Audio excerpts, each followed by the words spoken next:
Okay, we're up early today on day 3 and we're heading out to the wine country. We've got a tour planned, actually with an English-speaking tour guide that we found that we're really excited about. It's going to be all day. And so we've had our breakfast and we're going out to the wine and the cheese tour. We're going to also visit some of the magical towns that Mexico's designated that are supposed to be really cool and neat places to visit. And we're looking forward to a great day, so we'll take you along.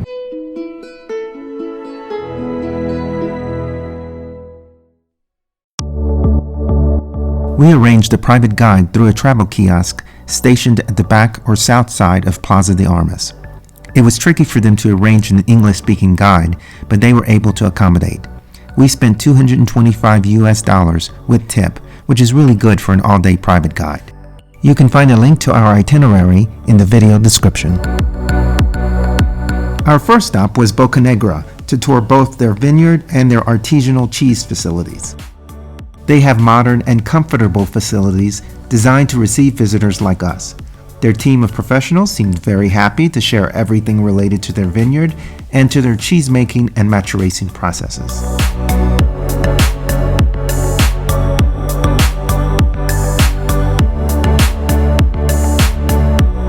The property is quite beautiful and serene. We had full freedom to walk around and take in the view.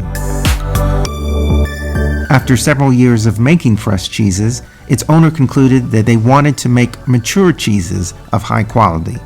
To do this, they needed a space for their maturation process. That's when they constructed the underground cellar called Cava Bocanegra. Cheeses of very different flavors, textures, and maturation times are matured and refined in this cellar. They fully explained the process to us. There were cheeses of every type, from traditional European-inspired cheeses to unique creamy cheeses with touches of blueberry and walnut, or onion and chili, or chipotle or pimento, and many, many others. Some of the cheeses are matured in the cellar for up to a year or more.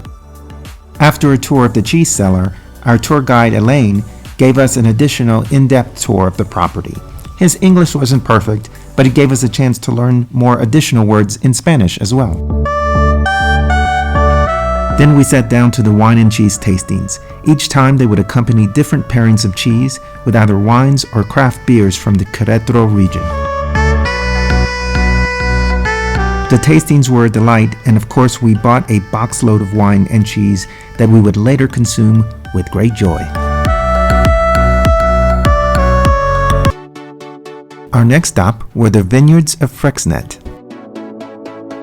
The expansive estate where this company is located is based on the design of old Mexican haciendas.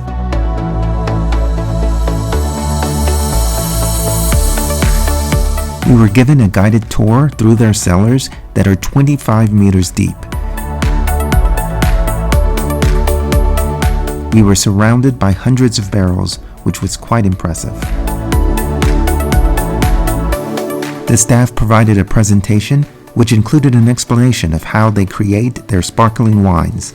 Unfortunately, it was in Spanish, but our guide translated as best as he could.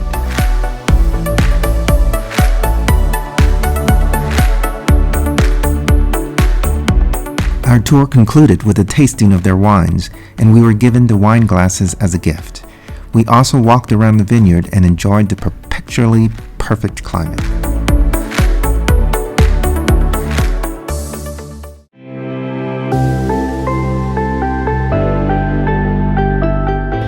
Okay, we're on our wine tour and we've stopped in one of the small communities here, and as you can see, we have just gifted ourselves with a couple of really cool hats that we found in the artisanal market here. It's a beautiful day, but the sun's gotten hot. It was like 44, 45 degrees when we got up at 7:30.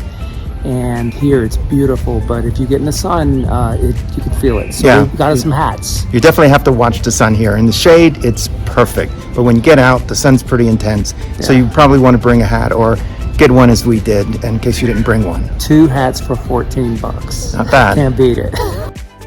The artisanal market's perfect climate and colorful architecture has made Tequisquiapan a popular weekend getaway for cities such as Querétaro and Mexico City.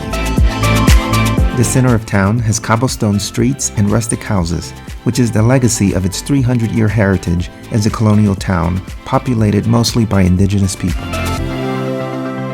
The town is centered on the main square. Hidalgo Square is a large open paved area facing the town's parish church and a series of arches. The shortened town name in rainbow colors makes a perfect selfie backdrop. The parish church is called Santa Maria. The church was established in the 16th century, but the current construction is from the 19th century.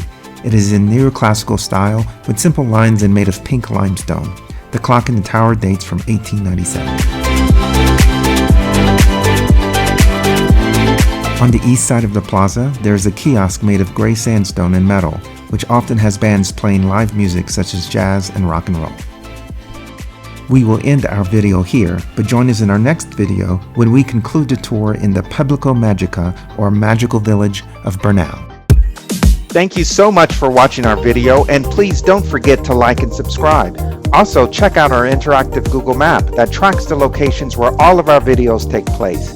Finally, check out our merchandise store where you can create fully personalized t-shirts, greeting cards, mugs, and more, all of which help support the growth of our channel. See you next time.